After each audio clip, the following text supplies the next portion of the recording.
Pets of Tomorrow. Today we're going to record an English-speaking podcast. The reason being that our interview guest is from Australia. He is a ridiculously busy bloke. That's what he says on his website. And yes, he is Professor of Animal Welfare and Ethics. He's the founding director of the Centre for Animal Welfare at the University of Winchester in England, and he's also a personal friend of mine. So our special guest today is Professor Andrew Knight. You can find more info on Andrew online. Look under andrewknight.info to find his homepage.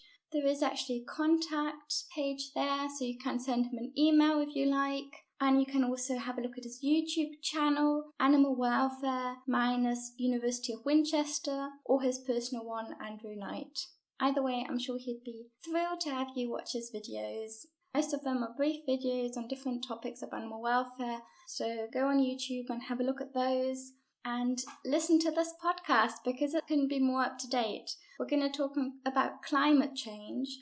We're going to talk about how livestock impacts climate change, but also majorly the effects of climate change on the livestock and also other animals. So it really is a very fascinating topic. Please be so good and give us some feedback. We're always grateful for your comments, and also if you have some inspiration, if you have some ideas, if there's some topics out there that you'd like to know more about, just write it in the comments or send us an email under daretocarestudentpodcasts@gmail.com and we'll get back to you. Enjoy the podcast with Professor Andrew Knight on climate change.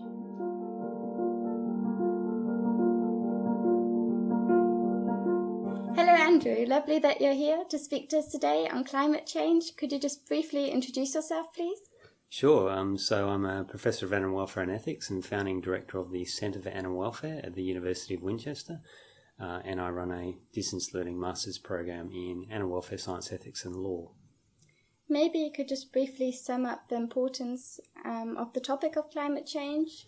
I think climate change is absolutely the most important issue of our time, certainly of our generation and the ones that will come after. For the first time in any recent history, we're facing the wholesale destruction of the other living species with whom we share our planet. And we're often challenged by all sorts of social concerns and issues, but I can't possibly think of anything that's more serious and tragic than the wholesale destruction of the other living species with whom we share our planet. So I think it is the most important issue of our times. And where do we stand there now in 2019?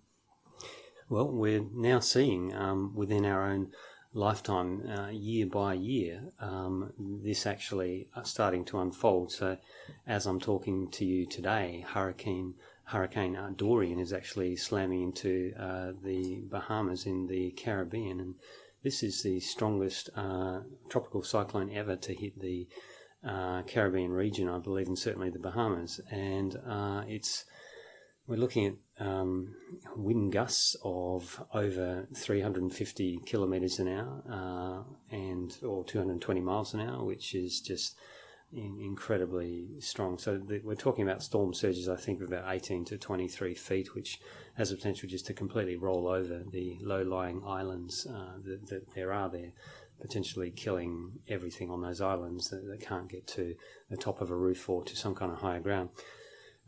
So that's just one example of the increasing frequency of extreme climatic events which we're now seeing around the world, which are fueled by climate change. So we're seeing this happen actually today and this year and in the recent years. Just a very few weeks ago here in the United Kingdom, we had a record-breaking 38 degrees Celsius in Cambridge, I think it was, which is pretty spectacular. I'm originally from Australia, and we regularly have above 30 degrees in summer and even above 40 degrees. We have runs of days above 40 as well. The difference is that our heat is a much drier heat. It's a dry Mediterranean climate, so in the United Kingdom it's a lot more sort of muggy, and it's harder to cope with these really high temperatures. There's a certain level above which, if you have temperature combined with humidity, you get conditions which people can't survive. You can't actually live. And it's called a wet bulb temperature. And planet Earth hasn't yet experienced that, but apparently we got close to it in Iran. I think it was last year or the year before.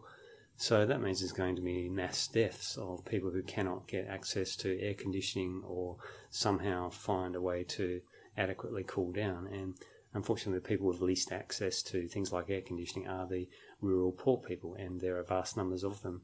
And they live in these regions of the world, and they're going to be the ones hardest hit. And people don't even start to think about the animals usually when they discuss these issues. But of course, there are vast numbers of animals being affected by these temperatures as well. Okay, let's talk about the causes now. So what do you think are the main causes of climate change? The main causes are certainly anthropogenic, so human-generated greenhouse gases. The main cause seems to be the burning of fossil fuels to power energy production, certainly for our heavy industries around the globe, to power our cities and our societies. But other prominent causes, all forms of transportation combined, so all the cars, trucks, planes and buses in the world produce about 13.5% of greenhouse gas emissions. A cause we don't hear very much about is animal agriculture. The livestock sector occupies 30% of the Earth's land surface and produces around 16% of all greenhouse gas emissions, so more than all forms of transportation combined. So it's actually a major contributor to climate change. But unlike governments telling us to try to cut down our transportation emissions, we hear very little, or we have until recently, about the need to change our diets to reduce dependence upon livestock animals. And that is because people don't want to hear that, or why is that? Well, there is a very strong lobby by the agricultural sector in favour of the continuation of animal agriculture as an industry, as a multi-billion-dollar industry internationally. So there is a great deal of lobbying that results in governments actually funding the industry to significant degrees, providing subsidies for the industry to continue. The Common Agricultural Policy is a major example of that in Europe. A very large proportion of that budget goes to fund animal agriculture. And without these sorts of subsidies, a lot of that industry would not be commercially viable and would cease to exist. So there's a very strong lobbying industry which is set up to try to ensure the continuation of animal agriculture. But actually the long-term continuation of it is contrary to a healthy society and to a healthy planet. And at some point, our governments need to realise that, and indeed the sooner the better. But surely the car lobby is also quite big. You know, there's so many cars being produced in Germany, for example. There are, and we should have seen restrictions on emissions from car exhaust many years ago, and we're finally starting to see rules come in whereby, for example, all new motor vehicles sold in the United Kingdom beyond 2030 will need to be hybrid vehicles or electric vehicles. So we're starting to see these sorts of regulations come in, and it's by far too little too late for vast numbers of animal species that are being wiped out and for the increasing global temperatures, but at least changes are finally starting to come in. So we're now finally starting to see mainstream recognition that animal agriculture is a major contributor to climate change, and we're starting to see recommendations from all sorts of authorities to decrease some of that consumption by people. Often it's simply red meat consumption, and there is not recognition that dairy production is a major contributor to greenhouse gas emissions, or there's not recognition that so-called white meats, poultry, for example, also has significant environmental impacts. But at least we are starting now to see these sorts of recommendations come in, as we are also seeing them for the transport sector. And can we just go through the different effects that different livestock production actually have? So, like the dairy industry, what is the main? I think the main cause of greenhouse gas production by the livestock sector is actually clearing of forests, which are carbon sinks, and the clearing of those releases carbon into the atmosphere, essentially. And the forests are being cleared to make way for pasture for livestock animals, but also to grow feed crops to feed to livestock animals. And you could argue that we would need to clear those forests to grow crops to feed ourselves as well as an alternative. But of course, you need many more hectares of land to feed livestock animals that we then eat ourselves, compared to if we simply consume feed the crops ourselves as people. Anytime we convert energy from one form to another, of course, we always lose some of that energy. There's no conversion process that's 100% efficient. And the efficiencies are poorest in the case of beef cattle. It can take up to 10 kilograms of plant protein, I understand, to produce a single kilogram of animal protein in the case of beef cattle. It's better in the case of something like pigs, where it may be 5 to 1. Even better in the case of something like poultry, where it might be 3 to 1. And best of all, in the case of farmed fish, where it might be 2 to 1. But it's never 1 to 1. You always lose insane amounts of energy, actually, and protein in the conversion process. So we need so much more land simply to grow the feed crops to feed to livestock animals, compared to if we grew crops to simply feed ourselves. So the emissions come from the clearing of the forests to do this as a major source. Secondarily, they come from the livestock directly, particularly from ruminant animals, so cattle and sheep, as they produce methane and other greenhouse gases during the enteric fermentation, the intestinal fermentation of grasses by all those methanogenic bacteria in their four-chamber stomachs. So from the livestock themselves, and also from the manure that they produce, which is very concentrated in nitrogenous waste gases such as nitrous oxide. So that's a second major source. And the third one would be the transport and processing of the livestock products by the trucks and by the processing plants. So those are the three sources of emissions from the livestock sector. And how does it work with the methane and the nitrogen? How do they actually affect the climate? Well, methane is a powerful greenhouse gas. It produces about 76 times the damage that carbon dioxide produces over a 20-year time frame.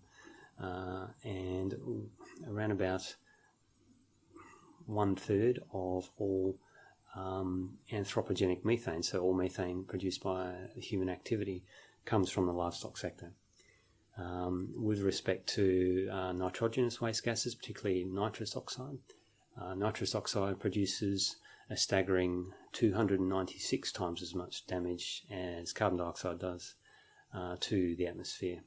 And the livestock sector produces around about 2/3 of all anthropogenic nitrous oxide, and that mostly comes from the slurry, the waste products that all the livestock produce, the vast slurry lagoons, particularly that intensive farms produce.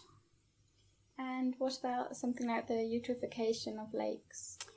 Yeah, that's a major problem, because we essentially have fertilizers rich in phosphorus and nitrogen being sprayed onto crops, and these essentially run off into irrigation streams and end up in waterways and lakes, where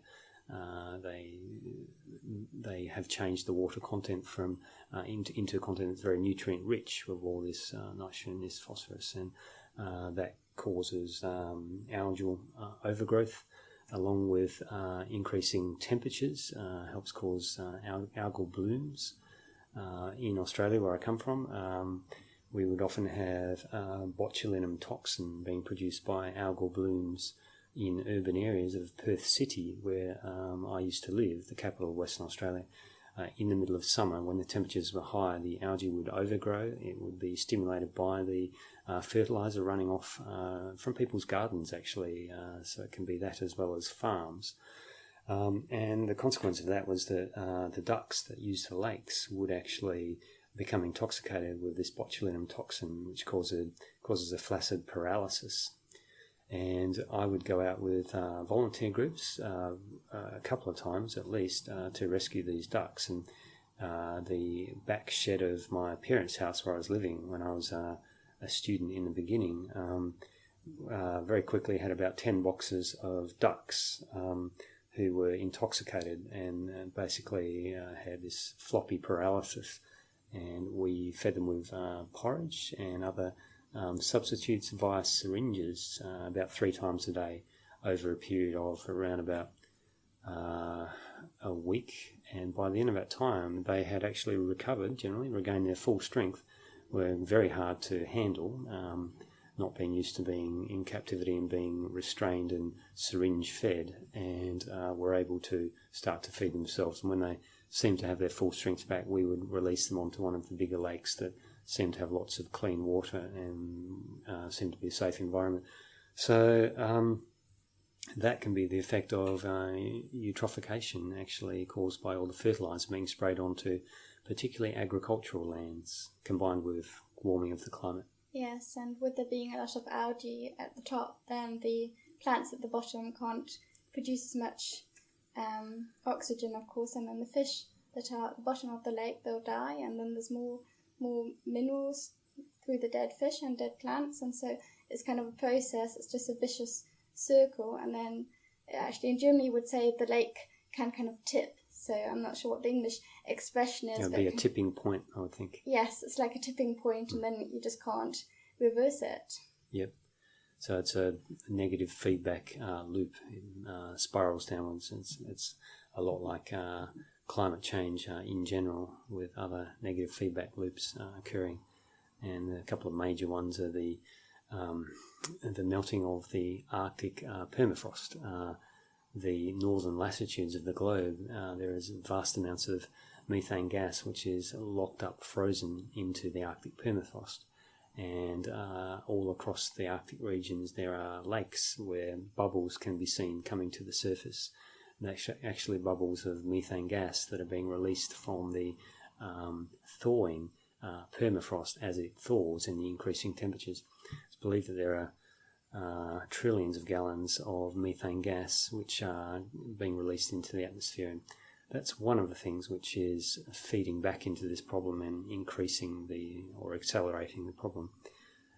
The other one is, of course, the melting of the polar ice caps, the white polar regions, the Arctic ice cap and the Greenland ice sheet, which previously, being white, reflect most of the solar radiation back into space, and as they melt, replaced by the darker landmass of Greenland, or the ocean water, the Arctic Ocean, which absorbs much more of the heat, which is why we're having the northern polar region warming much more quickly than most of the rest of the planet. And what does that mean for the animals living there? We've all seen the publicity about the polar bears in particular, very sadly having to swim further and further to find icebergs upon which to get out and hunt seals, and they only hunt them from the ice, and as the ice disappears, their main hunting platforms are vanishing and they're starting to starve to death, and we're seeing them increasingly encroach into Arctic towns as scavengers in search of anything to eat. So there's a human-wildlife conflict going on there, which is exacerbating because these starving polar bears are starting to come in. And do we see an increase of the seals? One would assume that the seal numbers increase as the predation pressure decreases from the polar bear predation. But there are other factors affecting wildlife in general in the Arctic regions. There is increasing encroachment of shipping northwards as the polar regions are opening up because of lack of ice. So there is interest in things like mining in the polar regions, tourism, particularly fishing and other industries operating in those areas, and they bring with them chemical anti-fouling agents, ballast, other pollutants, noise pollution, and all of these are having an impact on wildlife as well up in those regions. And what are the effects of overfishing?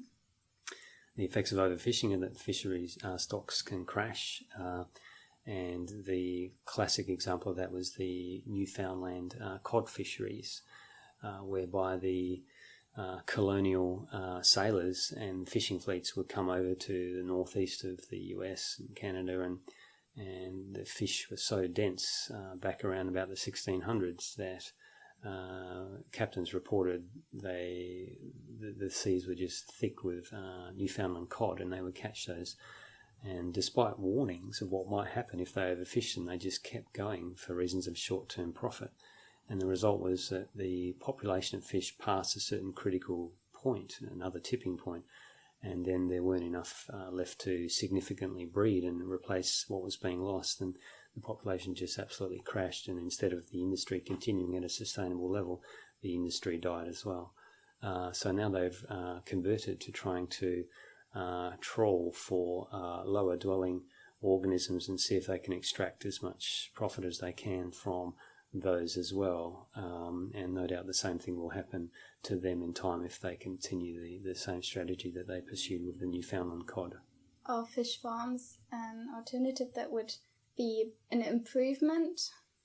Fish farms have got a couple of major problems. One is that in order to feed the fish in fish farms, they're usually carnivorous breeds, so we continue to strip the oceans bare of fish, even if they're not the fish that human consumers would want to eat, in order to feed those fish to the fish in fish farms, which are the ones that the human consumers will want to eat.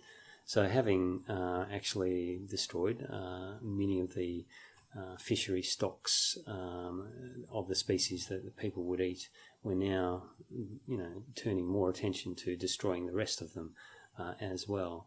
The majority of oceanic fishery stocks are, I believe, endangered at this point and worsening year by year. So that's the first problem. The second problem is there's quite a major welfare concern with farmed fish, because the environments in which they're farmed are they're not very large, they're very barren. The fish have got minimal environmental enrichment, and it certainly is a stressful environment for those fish to be in.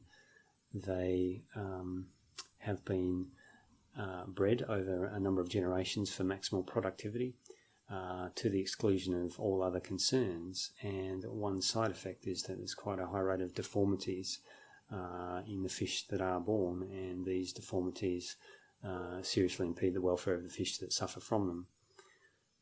So there are major welfare problems with farmed fish, and there are other problems too. There are environmental pollutants from the farmed fish, whether they be chemicals, antibiotics or viruses that leak into the surrounding environments. Now, a lot of these fish are farmed in sea pens rather than pens on the land, and around Vancouver there have been environmentalists studying this phenomenon, and the number of fish viruses and parasites in the wild fish in the area around the fish farms has been found to be much higher than it naturally would be. So the fish farms themselves leak viruses and parasites into the surrounding waters that then infect the local fish as well.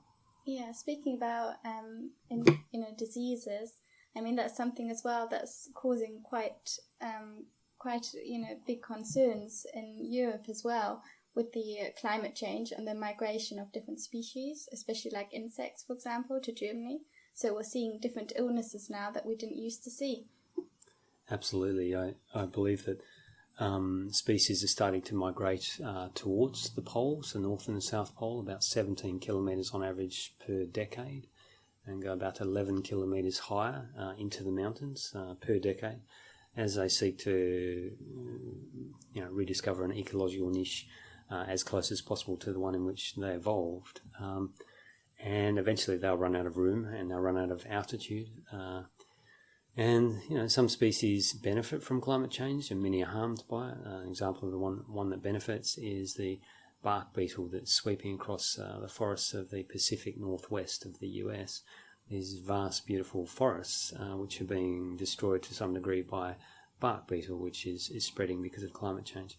Another good example is that the arthropod vectors of disease, so insects such as sandflies and mosquitoes that have traditionally been year-round in southern Europe, and also talking about things like ticks on dogs, are starting to spread ever northwards, carrying with them parasites like heartworm disease for dogs, and starting to overwinter in the United Kingdom. So it had been the case that these animals would usually die because of cold during the winter in the United Kingdom. We're starting to see examples of ticks actually surviving year-round in the United Kingdom because of climate change. So they bring with them the disease as well. So that is clearly a concern. And also that some insects can have more breeding cycles than they usually would, just because it's warmer for a longer period of time in the year. Now let's go back to the water issue. So obviously a lot of water needs to be there for all the livestock, so for them to drink, but also for the production itself, and also for the product later on. So what kind of impact does that have on climate change? The depletion of fresh water supplies around the world, particularly because of animal agriculture, is an absolute major concern. I recall when I was a veterinary student in Australia quite a number of years ago, I was wandering through the university library and I pulled a very interesting book off the shelf. It was the State of the World report. They produced, the World Watch Institute at the time was producing one of these every year, and it would report upon the state of the world's fisheries, freshwater supplies, state of the atmosphere, state of land desertification, and various other sort of ecosystem support services that sustain all of us and the other animals that we share the planet with. And the report said that the resource that we were first going to run out of on a planetary scale was actually going to be freshwater supplies, and that there would be conflicts, meaning potentially wars, over this in the future.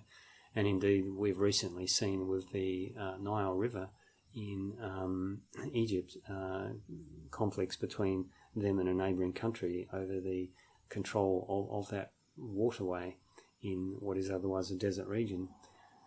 So animal agriculture uses vastly more water than a plant-based diet does, particularly because we have to just grow so many more crops to feed to animals than if we would eat them ourselves, and secondarily because the livestock animals themselves consume vast amounts of water on a daily basis, particularly cows, particularly dairy cattle.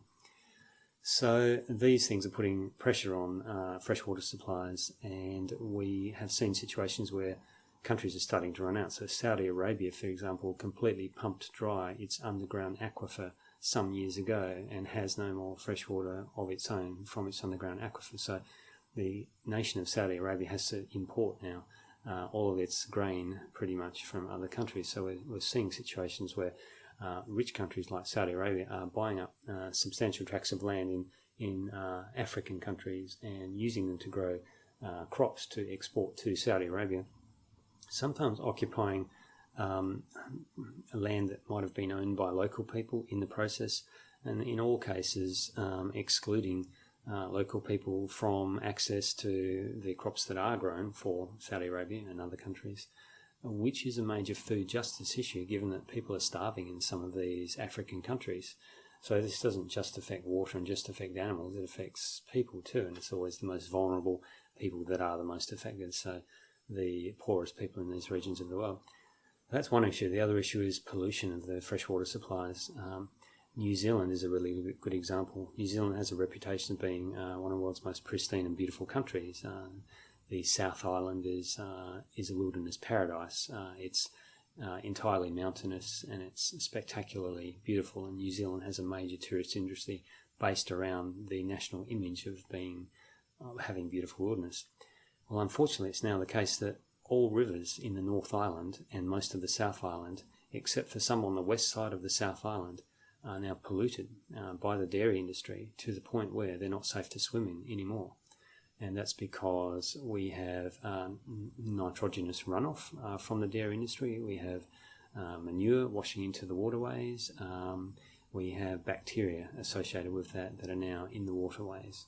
And as you mentioned before, there's an issue with fertiliser running off as well, producing phosphorus and nitrogen, contributing to algal blooms. So very sadly, New Zealand is no longer a pristine country because the dairy industry has destroyed most of the waterways in the country to the point where they're no longer safe to swim in or to drink. So how are organic products for climate change? Are they more sustainable, and how much more sustainable are they? Yes, I think organic products mean that the animals usually have a much higher stocking density, so they're not farmed as intensively. and there is much greater restriction on the use of antibiotics and fertilizers. So it's sometimes thought that animals farmed organically may not be given antibiotics. That's not quite true. If they are genuinely ill and there is a diagnosis of an illness for that particular animal, then it can be given antibiotics, but then it will need to be withdrawn from the organic production system, and maybe for a period of a year, so there can be long periods of time. But what is not done is that antibiotics are given preventatively to entire flocks or herds to minimise the disease that would otherwise occur because animals are being overcrowded together in unhygienic conditions and subjected to a wide range of significant stressors. All of these would normally cause a lowered immune system and an increased risk of contracting infectious diseases. So to try to prevent that, low levels of antibiotics are routinely given to entire flocks and herds.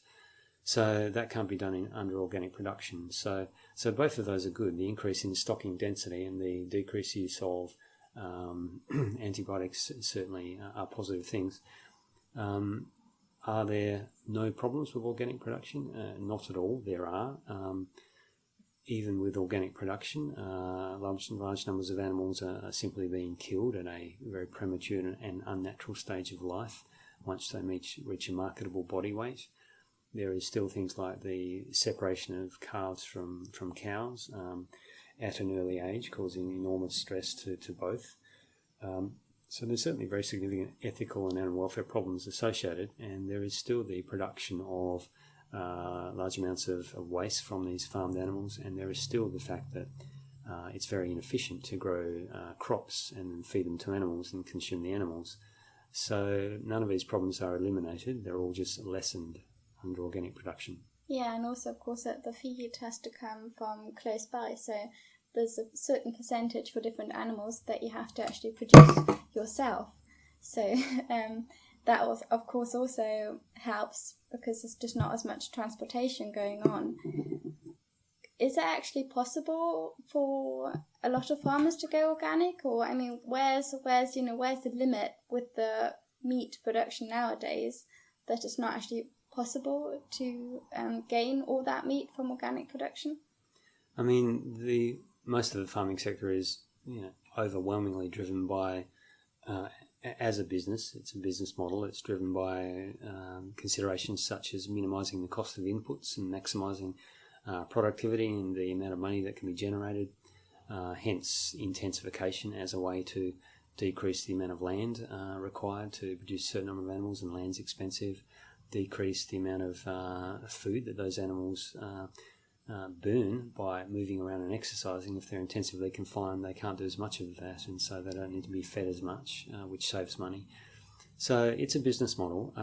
The organic model operates to supply a niche market, to supply people who are willing to pay a bit more for organic certified products. And that allows the farming to be more expensive in terms of the land that is used for those animals and decreased stocking densities and so on. I think as society as a whole becomes more concerned about these sorts of issues, then demand for those products will go up and the farming sector will be increasingly able to switch. What we're seeing at the moment, I think, is a vast growth in interest, not in organic products so much, but actually in vegan products, in plant-based diets, which at the moment are just exploding across the supermarkets of the United Kingdom, European countries, the US, Australia, New Zealand, and elsewhere. So we're not seeing an explosion in organic, we are seeing an explosion in vegan products. And so this is something that's consumer driven, of course. So opposed to that, what is the legal situation? So what do the governments do? What's the EU legislation like? It is very much something that's consumer driven, and the government doesn't sort of prohibit any of these production systems, so it's an open marketplace, and the industry will respond to wherever it thinks it can make the most profits.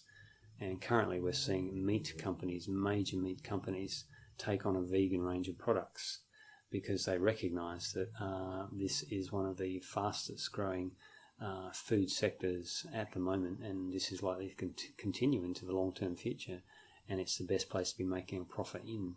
So if companies are not at all interested in animal welfare and ethics, but are interested in maximising their profits, then they're recognising this and they're investing in the vegan product sector at the moment. So, there aren't sort of restrictions. What there are is subsidies from governments. I mentioned the Common Agricultural Policy of the European Union as a major subsidy source that props up the continuation of animal agriculture industries that would not otherwise be profitable and able to continue. And what needs to happen, I think, is that these subsidies need to be directed away from industries that damage the environment, that damage public health, and that damage animal welfare, into industries that are growing and do have a financial future and that are good for people and public health and good for the environment and better for animal welfare. And that means that subsidies, maybe they should continue, but they should be redirected into the plant-based crop sector. And what about EU laws for climate change directly? Do they exist? We've seen international accords such as the Paris Agreement on Climate Change Mitigation, which was signed by the US and others in 2015, in which President Trump, in his infinite wisdom, withdrew the US from in 2017 because he was smarter than all of the world's climate scientists, almost all of them, about 99% of them put together.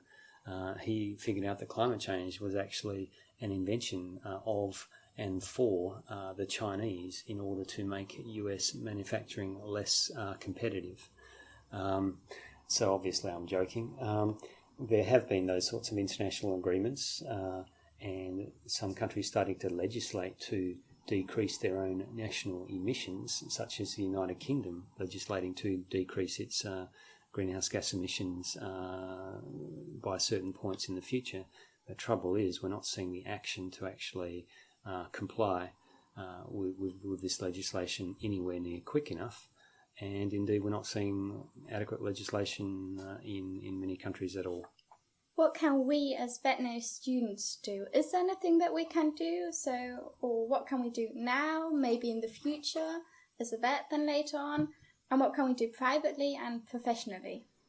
I think there's a really important thing that veterinarians and veterinary students can do, particularly after they graduate as qualified vets, which is to simply become advocates on the climate change issue. Because traditionally the veterinary profession has been a very conservative profession in keeping with others such as medicine, engineering and so on. They've all traditionally been quite conservative professions, and there are reasons for this. The people going into these professions have traditionally been come from quite conservative backgrounds, and there is there has been a lot of pressure to adopt a certain culture within the profession. But in recent years, we're seeing people start to become much more active, including veterinarians and veterinary students, on these sorts of issues.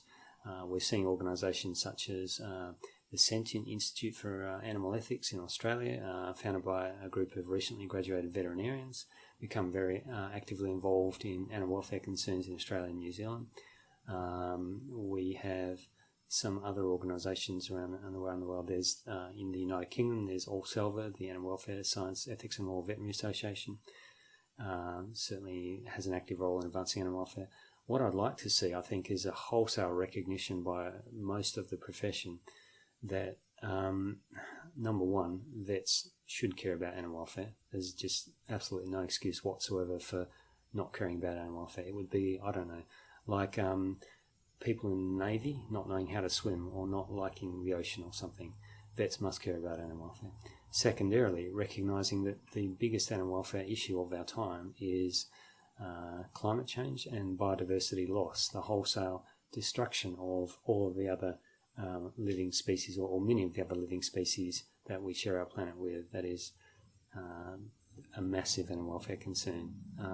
And thirdly, that if they're going to be logically consistent and true to these values, then it's not okay to stay silent. It's not okay to, let's say, carry on with business as usual in our professional practice, our personal lives, the culture that we're all a part of within society.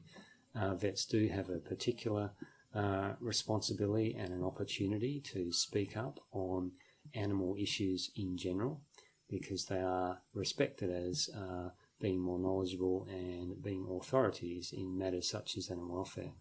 So they have, I think, the responsibility to use that position not just to benefit themselves, but to actually try to advance animal welfare within society and across the planet at large. And that absolutely means getting involved in an issue such as climate change and wholesale destruction of biodiversity across the planet.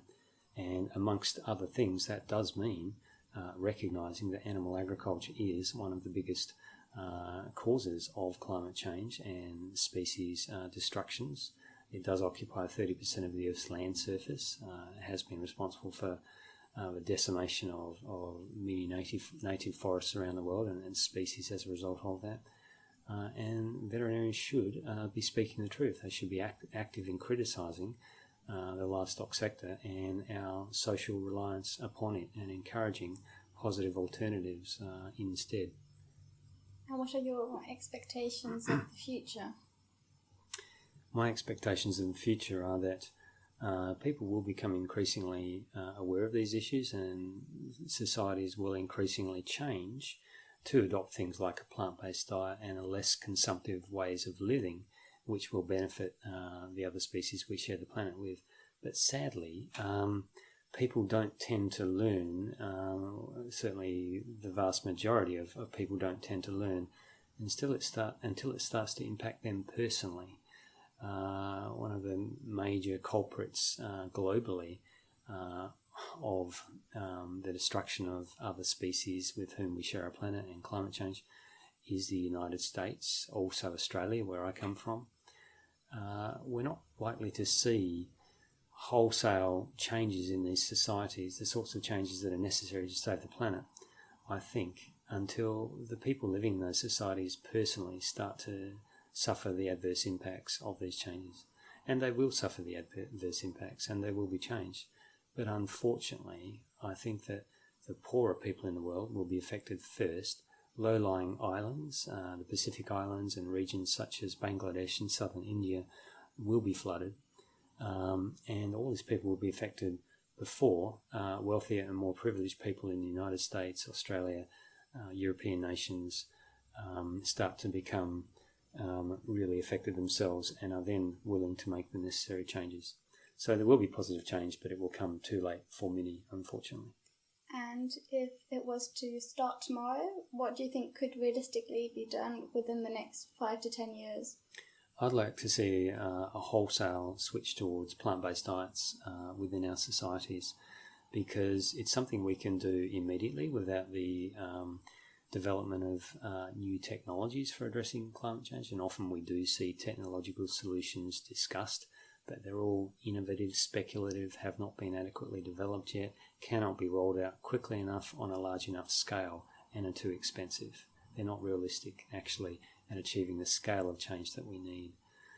We see requests to change our transportation patterns, certainly fly less, and we can all try to do that. But most of our transportation is actually not discretionary. It's not to go on holidays. It's actually for work. And we don't have a realistic choice to be able to change most of the transport that we depend upon. The only one that we can immediately change that would have a big impact right away is to actually greatly increase our consumption of plant-based diets and cut our dependence on animal products.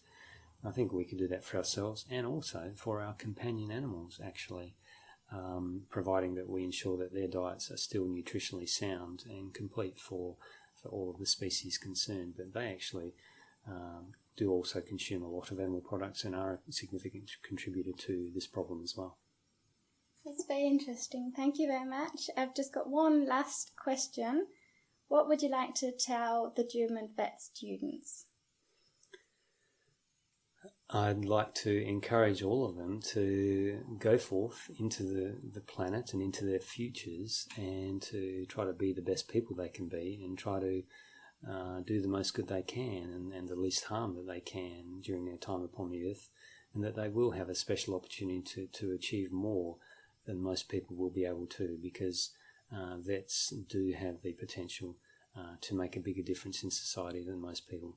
But it's up to them individually whether they stay quiet the rest of their lives or whether they go and make big changes out there. It's their choice, and I hope they'll all do the best that they can. Thank you very much. Thank you.